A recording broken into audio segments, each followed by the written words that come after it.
Hey everybody, welcome back to Rugby Wrap-Up here at Studio 34, the Fantasy Sports Network's built into Rockin' Riley's at the Renaissance Hotel on West 35th Street. I am Matt McCarthy, and I have the pleasure of being here with Martin Pengelly. Pengelly with a hard G. Yep, a hard G. Definitely. A hard G for a hard man. Yes, sir. We are ecstatic about having the likes of you raising the level once again on Rugby Wrap-Up for some silly reason, sir. Well, I'll try and keep it raised. Guardian gravitas, I guess.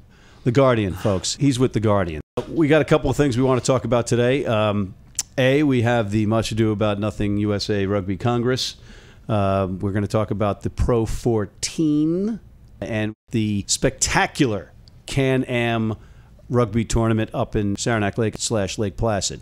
Pat Guthrie, John Morgan, Carrie Hoffman, a whole slew of different people worked hard to bring a spectacular production on the Rugby Channel of that tournament, and I'm sorry you missed it. I did miss it. I was supposed to travel with Old Breed, Marines Rugby, and thanks to Guardian staff levels, I couldn't. All right, well, the next one, an Old Breed, great guys. Ryan Ginty was up there from Next Level Rugby with them, and we've got some great swag, my fishing hat, and my cool baseball cap, courtesy of Rhino Rugby, specifically Gary Lowe. Oh, and I got to salute the over 55 Mystical Geese, a combination of Mystic River guys. We had some of our New York Rugby Club guys, including Jim Hirschline, Joe Pash, John Trueheart. Then you have the over 45s, which were won by the Connecticut Gray.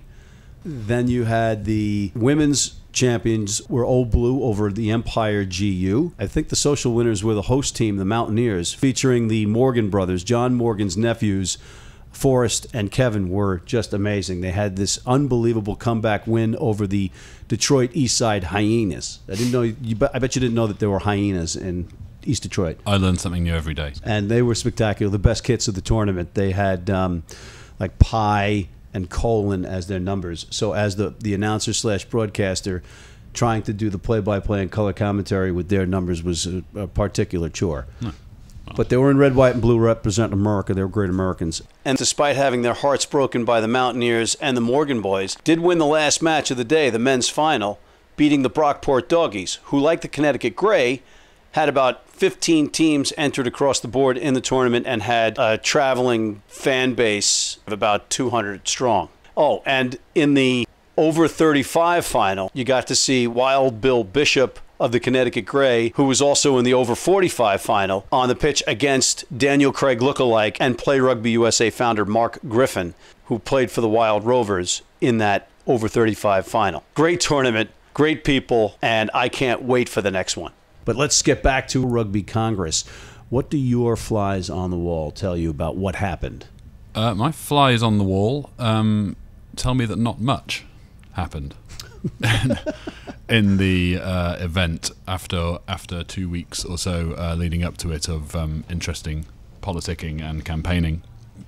And in the event, nothing really changed. I've heard directly from a fly sitting opposite me about committee changes that may happen. I don't know what you're talking about. I categorically and unequivocally deny having ever spoken to you. I just identified my source, and Scaramucci will be around to deal with you. There's the smooch bell, right? The mooch bell. Yeah, the mooch bell. The mooch bell.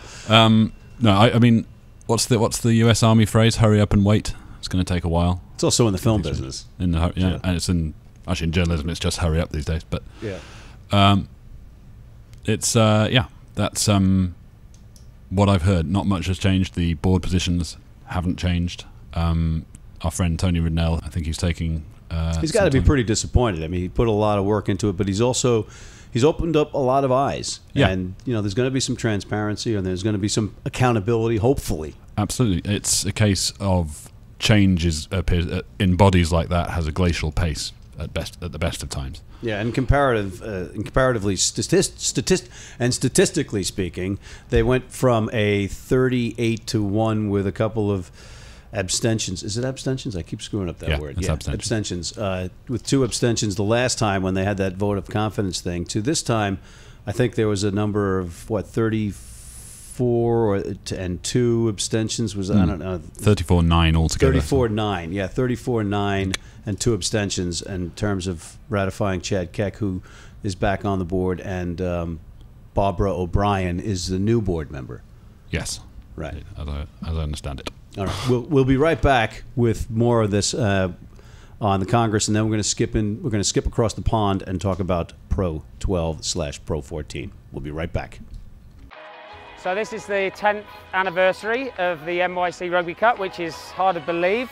It's come a long way.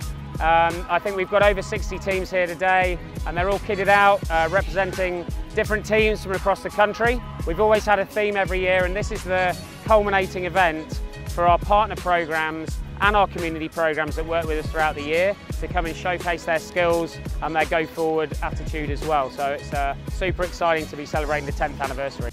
Thanks to AIG and Canterbury for supporting us, all the volunteers, all the sponsors, and especially the staff and volunteers. Some fantastic rugby, lots of sportsmanship. The kids still had a blast. And now, of course, now we finished, the sun has come out. So that's the way it goes, I guess. Every day's a rugby day. Horses Rugby, RugbyWrapUp.com, Danny Sauce! And we're back, Matt McCarthy and Martin Pengelly at the Studio 34 Fantasy Sports Network studios in the Renaissance Hotel at Rockin' Riley's. We talked briefly about the Can-Am rugby tournament in Saranac Lake / Lake Placid before we went on to Congress. Let's get back to the Congress stuff.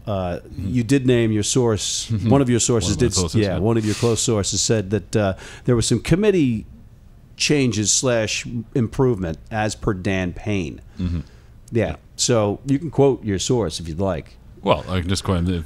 The committee's looking at opening up transparency and opening up, I guess, discussion on what's been discussed in the past couple of weeks, and some high performance discussion on discussion. Discussion on discussion. That's it. That's what committees do. They discuss discussion.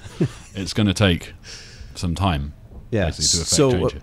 Apparently, there's now going to be a high performance committee, and that'll have Alex Magleby as the committee chair. I believe Steve Lewis will be handling the sevens, and it's about the national teams and pathway and performance. Yes, that's as I understand that. Which of course is the work that Steve, and Alex Magleby have been doing particularly. It'll be 15s and 7s. 15s and 7s, yeah. Men's and women's. You know, whether it's a discussion about discussion or effects. Discussion about immediate discussing changes. discussions. Discussion about discussing discussion. Yeah. You could go into an endless feedback loop. All right, so the skinny on the whole Congress was not a lot was done in terms of radical stuff. There might be some incremental things, but if nothing else, there are more eyes on what's going on here. There are more eyes going forward on accountability. Yeah, I mean the effect of Tony Ridnell's campaign has been to raise the awareness of this issue at the heart. I mean, the truth of it is, to be contested. Yeah, I don't know what it is. I've got reams and reams of notes, but I don't know the truth of things. So that's been raised. That happened. The actual action at Congress was zero, and it wasn't zero, as we said. There were incremental steps. Made there, and you have to make incremental steps in these kind of things until maybe you bust open a crack. There were no major bylaw overhauls either, but I think we've pretty much covered everything that's happened. That's what I know. In a way, until we get some more Congress members on here, which we will do. And we weren't there, so it would be unfair to continue to speculate. Let's go to the Pro 12 / Pro 14 now. Yes, let's. Interesting announcement that it's now 14, that the open secret that the Cheetahs and the Kings will be involved in a 2-conference competition next year. There's been official silence and lots of leaking in this story so far. I've been monitoring today the reaction of friends, other writers back in Europe about this, and there's a mix of bemusement and bafflement and some excitement about it. It's a big move. We've had the Scotsman has covered the American angle widely. I've written a couple of pieces, one with a reporter of ours down in Texas. But in recent weeks, when this has been developing, it's just focused on the Cheetahs and the Kings. I presume that's just because that's happening.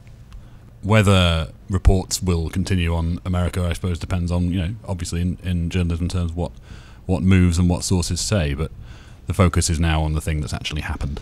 Yeah, it'd be interesting to see how the Americans that are trying or have their hats in the ring to get one of these Pro 14 franchises react to this news. There's groups out of D.C., Philadelphia that my intel tell me are relatively alive, or they consider themselves alive. Yeah. What will this mean what will it mean monetarily for the Pro 14? Well, it's down to mean an extra $6 million, £6 million, I should say, in revenue. That's the reported figure, with the TV rights expanded with South African market and so on. So they're going to go from 14 to 20. Is that accurate?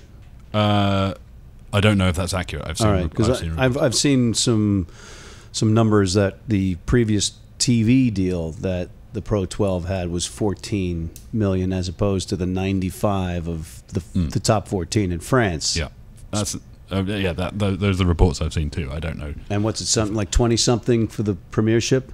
Round about that, yeah. It's the Pro 12, Pro 14 is behind in money terms. This is about money. This isn't about needing money. Shane Williams, the former Wales wing, had a very interesting take on it in the British press, pointing out that it's all about money, but the people who generate most of the money, who watch TV and have these behind these deals and who come through the turnstiles, are the fans, and they have not been consulted in this move for South Africans. And there's some deep uncertainty in places like Wales, where some of the teams don't have very many fans. Yeah, so it's an interesting move. Yeah, that is an interesting move. And we'll be back just after this, but we'll talk about the Italian teams. Well, I mean, the Italian teams are the Italian teams. They are law unto themselves. No one really knows what's going on. They're still there. There was talk there was going to be one or none, and they're still there. So that's that's a partial victory for them. All right, we'll find out if it's going to be the Pro 14 or the Pro 13, perhaps, just after these words. If you're just joining us, this is a big match and a big moment as Clijsters toes the line. You know, John, Anderson has really been struggling out there today.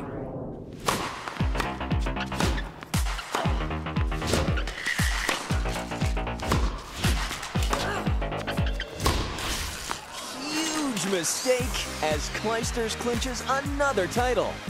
Don't let your nutrition get in the way. USANA, the official multivitamin of the WTA. I'm George Hook, and you're watching Rugby Wrap-Up.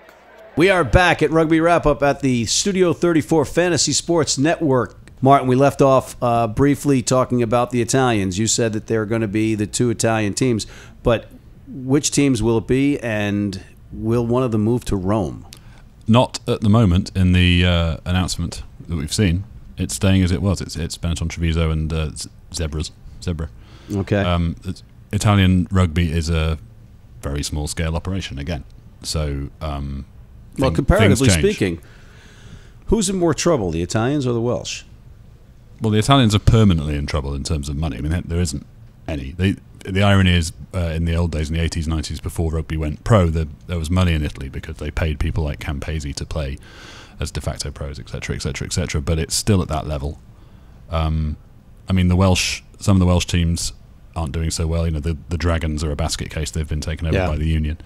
There's some small scale teams in this. There's big teams like Munster with their 25,000 crowds and their excellent stadium. So, getting back to the Dragons. Owned by the Union, or run by the Union. Yes. So how does that work? And where's the conflict of interest in getting them better when you got other teams say, "Hey, whoa, we're competing." It's a complicated area. I mean, the regions, the four Welsh sides of regions, were set up by the Union. They're over the top of the Welsh club game, and that's a 20-year saw now. But this would be the American equivalent of the NFL running your Denver Broncos. My Denver Broncos. He's a Denver Bronco fan, folks. From the 80s. Yes. It would be, yes, in a way, but in rugby it works like this across the world in different ways. I mean, the New Zealand organisation is all based around the Union. So will that translate to an American franchise if Americans are used to their owners owning their teams and being able to dictate how much they spend for the most part and what players they get in and all that jazz? In rugby, it's not really that capitalistic. It's more of a socialistic environment. Sort of, yes, but without the corporate welfare aspect of the NFL. But the NFL has huge money, yeah, and the teams are able to spend and share and get their own. They can market their teams. They can discuss who comes and goes, for the most part. Yeah, I mean, it's every rugby league in every different territory has a different way of approaching it and a different conflict with the national team and the national union, or a different harmony with them, but that's quite rare to be in full harmony. I mean, So if you're an American owning a Pro 12 franchise in Washington, for instance, how much say are you going to have in your squad? You should have full say in the American squad, I guess. I don't know. I've heard from reasonable sources ideas that an American team would take on some young European players, some young Irish, Welsh, Scottish players, say, to get it staffed, which would, that would argue for a level of league involvement in running the team. Could it be an Italian team? Italian players, it could be. But could one of the Italian teams actually just physically move over here? The name, that'd be crazy. The name or the state could. Yeah. All right. Well, you got some final thoughts on any of this stuff, because time flies here. Well, I find that final thoughts. I find I found the Pro 12 to America or not to America and to South Africa story extraordinary to follow, as best I can, because I'm not a full-time rugby writer. I should admit that. I'm a news editor trying to chase Donald Trump as best I can. But when I'm on rugby, report on Donald Trump, folks. He's reporting, chasing his tail. Pro 12 has not engaged. They've spoken to me to say we'll speak to you soon at every level. Yeah. I'm getting the same thing. And they never have spoken to me. I mean, I understand that. I understand what they're doing. Well, I don't understand, but I understand why they're trying to do that. They're putting everybody against each other to see what best deal comes out. Well, it seems. Maybe that might be to ascribe that might to be ascribed too much of a Machiavellian scheme behind this. To be honest, it's in America. The impression I've had, and I've had some very frank conversations with some very sincere people from different cities who want to bring this here. It's been fairly chaotic. Yeah, and it still is. And most people in Britain, regarding the announcement of the Pro 14, said, "Well, wow, now we've got an announcement. We haven't been told anything before this." Right. I understand why a league wouldn't do that when you're trying to work out contracts, but it's been a very mysterious situation. Would they wait to see if this Pro 14 year is successful before they actually dive into America? Yeah, absolutely. I mean, so these parties could be strung along a year. Yeah, definitely, or more. I mean, it would make sense. I know people want certainty, but it surely makes sense to take your time. When were people originally talking about Houston possibly coming in? Now, right.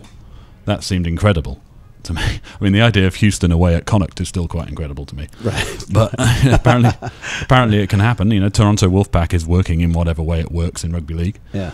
So it's possible, but I would say, I'm not a money man, that the longer you take over it, probably that argues the better. Well, you're not a money man yet, but you will be in short order after you come on Rugby Wrap Up a few more times, Martin.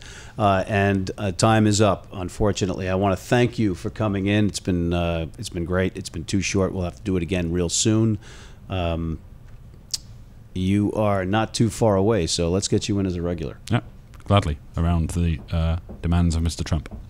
Around the demands of POTUS, we'll have Martin again. Matt McCarthy for Martin Pengelly here at Studio 34, signing off.